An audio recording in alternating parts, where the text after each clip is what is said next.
Korang boleh ambil 5 barang. One, two, go! Ni apa yang slow ni?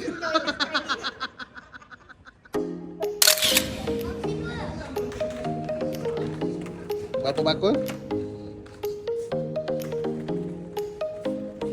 Dapat hadiah apa ni? Main apa? Dapat 5 barang. Bagi kat Sipah. Makan Sipah!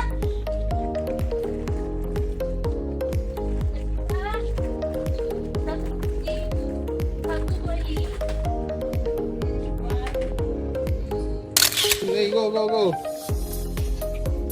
10 minit je. 10 minit cari barang. Lepas 10 minit tak ada. Dah bagi main. Kita mau siap. Okey. Kita beli apa?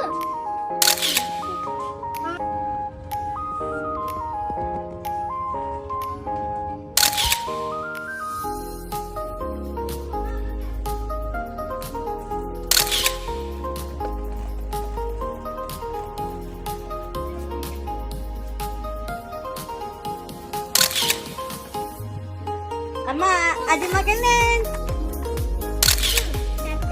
Penat je cari barang. Belum pun nak. Ya, mereka dapat juga hadiah daripada kedai RM2. Ya. Dan macam-macam lagi lagi. Oh ni, Ya, sini.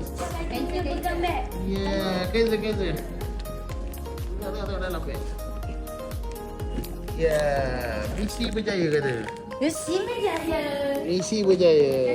Terima kasih siapa? Terima kasih Cik Cik Na. Na, Oni. Tengok balik. Alright.